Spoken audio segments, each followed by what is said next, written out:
بصوا الرقصه دي بص. ايه رايكم بقى كده؟ صلوا على النبي اهي قدامكم. السلام عليكم ورحمه الله وبركاته.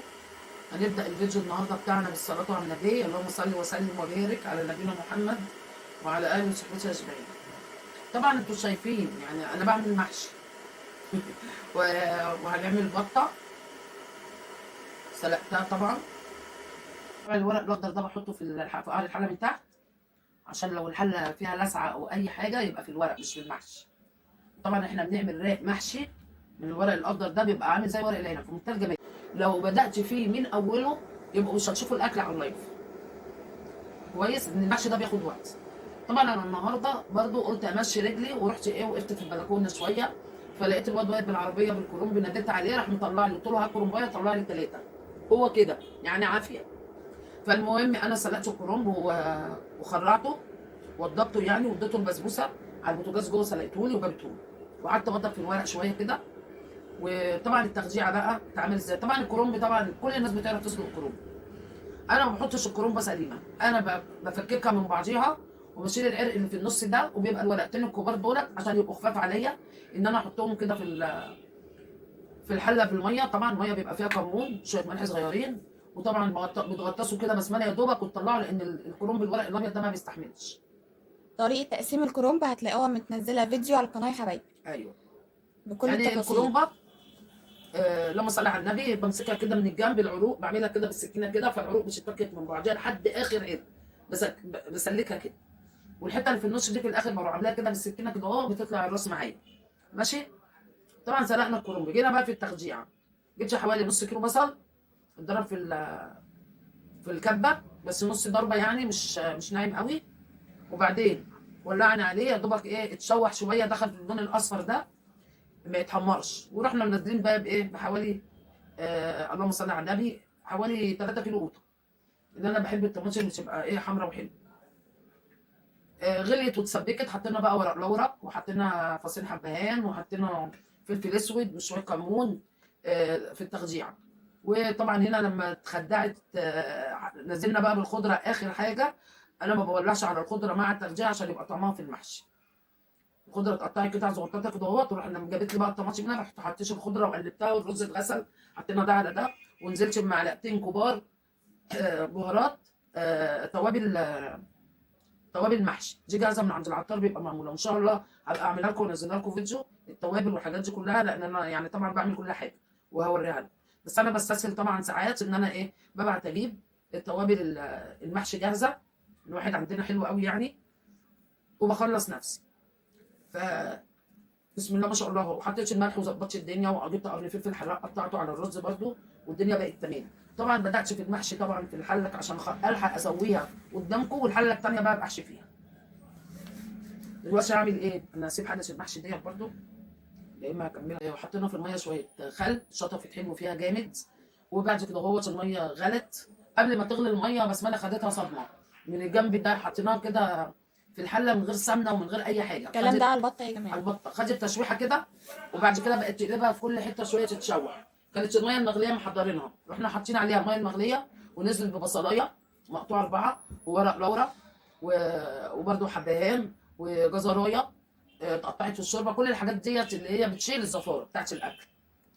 وسلقت نص سليق، ما سلقناهاش قوي عشان انا هعمل لها حشوه بقى، اللي هي طبعا الكبده والقوانص سلقتها معاها. انتوا عارفين الكبده والقوانص بتاعت البطه بتبقى بتشد كده شويه. اي قناصه حتى بتاعت الفراخ، لا اما بتشوحوها الاول وتحطوا لها شويه ميه وتاخد سوا شويه، وبعد كده بتروحوا نازلين بالكبده بالكبده عليها، لان القناصه حتى في الفراخ بتشد. كبيره بلدي، وحطيت شويه زيت صغيرين ماشي. هنعمل بقى؟ اللهم صل على النبي. معايا بصلايه اهي، هقطعها قطع صغيره قوي، وهشوحها هنا، وانزل بالكبد والقوانص مع البصله، وبعدين هنزل بكوبايه الرز اللي انا هحشي بيها البطه ماشي. اتمنى تكونوا شايفين يا حبايبي. ما رضيتش احضر كل حاجه واقعد اقول ببقي واشرح ببقي، عايزه اوريكم الحاجه برضو بعينيكم. لكن والله هو اصلا المحشي يوم هسلقه قدامكم وهو عامل التخديع وكل حاجه قدامكم، يعني كده كده انا مش هحشي بقى محشي كده، هتشوفوه بقى على الفيديو لما ينزل، لان مش هلحق. هي بقيش البصله بتاع زغنطه نحط عليها شويه فلفل اسود. كل الناس اللي موجوده تاخد بالها من ايه الحاجات اللي انا يلا نقلب البصله ونسيبها تتحرق. طبعا هم مش شايفين البصل. لا بس هما شايفين الحل.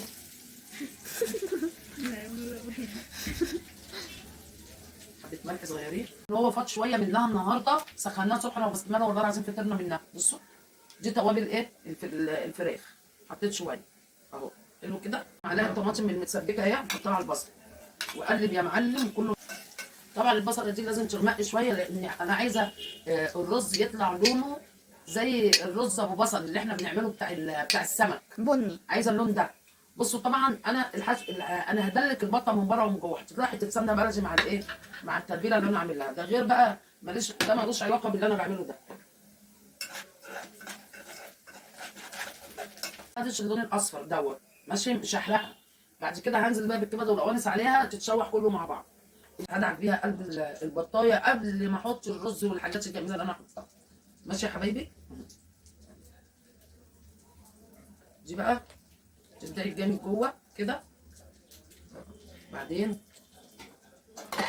هندي البطايه كده فتحات كده.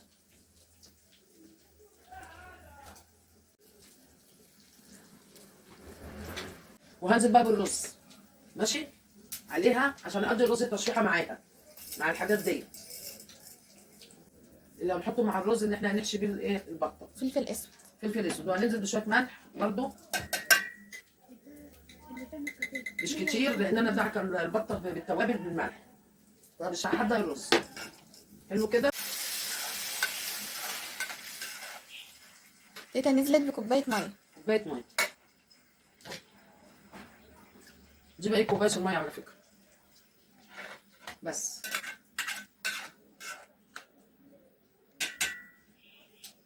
طبعا الرز الملح اللي حطيت فلفل اسود لكن الملح قليل عشان خاطر انا عامله تتبيله بالبصل والتوابل هنا ما تبقاش ايه حادقه. عشان انا بقول للناس اللي عشان ما تخشش بقى الناس تعمل ايه تبقى عماله تحط ملح هنا وملح هنا في الاخر يقولوا ام حسين هي اللي قالت. لا ماليش. طبعا الورق لما بتوضبوه بتعملوها صغيره كده وعشان المحشيه تطلع ايه كل ما تطلع صغننه كده تبقى جميله كده يبقى انت مش هتقطعها. يعني هي تاخد الصباع على بقك. وكمان بيبقى شكله الطف من الصباع الكبير اللي الناس بتعمله اللي ام حسام كان زمان بتعمله. وبتحط الرز بعيد عن الحته الاولانيه دي وبعدين تشكنوها كده عليه. بعدين تجيبوا الجنب ده كده والجنب ده كده وتروحوا برمينها كده اهو. هتبصوا هتلاقيها طلعت كده معاك ماشي. الناس اللي ما بتعرفش تلف المحشي قالوا كده اعمل لكم واحده تاني. يعني انا بعملها بالبطيء اهو علشان تشوفوا اهي. هتحطوا الرز كده والرز يكون قليل عشان ما يبقاش كتير وينطر بره في الحله. هتروحوا تنينها دي كده وتنين دي كده وتبرموا بقى اهو.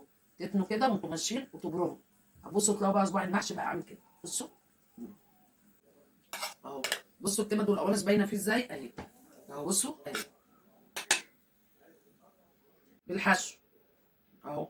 بس ما قالت لي يا تيتا انت عامله محشي ليه هتحشيها؟ قلت لها لا عشان تبقى حلو. بصوا بقى الجمال والحلاوه. اما تتعمل وافصصها قدامكم شوفوا جمالها. انت شابتش الورك دوت راح فين؟ والله ما اكلته دي العظمه اتكسر. لا مكسوره. اتكسر. ايوه مكسور. وهنا اللحمه بتاع الجناح برضه واقع. بس تيتا بتقولي الورك راح فين ممكن اكلته. ايوه اتكسر مرات ما خرج قدام.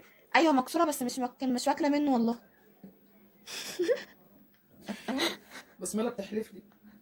راح ايه عامله كده قطعه طماطم. البطايه من بره. طبعا انا دعكاها بس هي عشان خاطر سبتها شويه راحت نشفت فيها. ومن هنا من كل حته تدعكوها كده. حته السمنه اللي على الوش دي مع الصلصه هتوديها في سكه تانيه. وتتفرجوا بقى السمنه دي هتعمل ايه فيها. تعملوا حساب ان لما تستوي الميه يعني الميه لما تبقبق بره كده ما تنزلش من الحله وتشدني ماشي. بصوا يا جماعه شويه ميه بس كده اهو للعيد ده اهو. هتشوفوا انا هحط العيد ازاي. اول حاجه نص معلقه كمون. شويه فلفل اسود. طبعا الرز انا حاطه فيه قرن فلفل حراق اللي بكره فانا هعمل كده. شويه ملح يا جماعه. متشكرين يا مرق ست. بس الدجاج. انا بتقول لي لا. تيتا حطت مرق الدجاج يا حبايبي. حطيت ايه واحده مرق اهي. بص بقى حولت شوربه. اللي عنده شوربه فراخ يصفيها من البصل والحاجات اللي فيها ورق اللورا والكلام ده ويسقي بيها المحشي. اللي عنده شوربه بط بتبقى جميله جدا في ان انتوا تسقوا بيها المحشي، بتبقى حلوه قوي.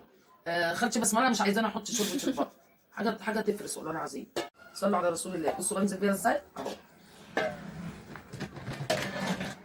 طبعا الورق مستوي وكل شيء. لازم بقى ايه لما تحطوا تاني ايه تاني اوريك ايه. تاني. ايوه مش تاني ايه، خلي الشوربه في البص. بصوا الرقصه دي بص. ايه رايكم بقى كده؟ صلوا على النبي اهي قدامكم.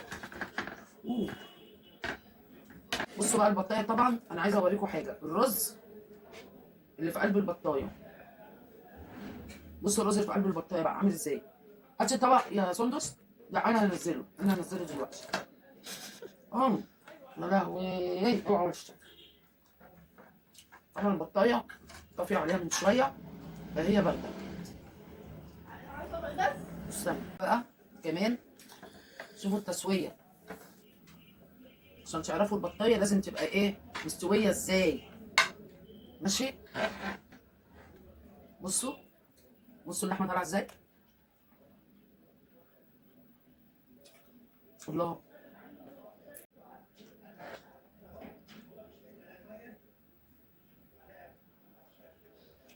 عشان كده بقول للولاد يحشوا صغير. بصوا هي المحشيه كده على طول. اللهم صل وسلم وبارك على نبينا محمد. لو عجبكم الفيديو الجميل ده ما تنسونيش بالتعليقات جوه في الفيديو ينزل. خشوا اعملوا تعليقات على الفيديو وقولوا لي رايكم في البث ايه. الكلام ده يتقال. واللي تعبان ومش عايز يكتب ولا يعمل اي حاجه اعملوا يا جماعه نقطه، اعملوا همزه، اعملوا اي حاجه. ماشي. اشوفكم على خير واعمل لكم الاحسن والاحسن وربنا يخليكم ليا ويديمكم عليا حبايب قلبي. السلام عليكم ورحمه الله وبركاته. واشوفكم في فيديو جديد مع ام حسام. ووشك مع ام حسام. اشوفكم في فيديو جديد.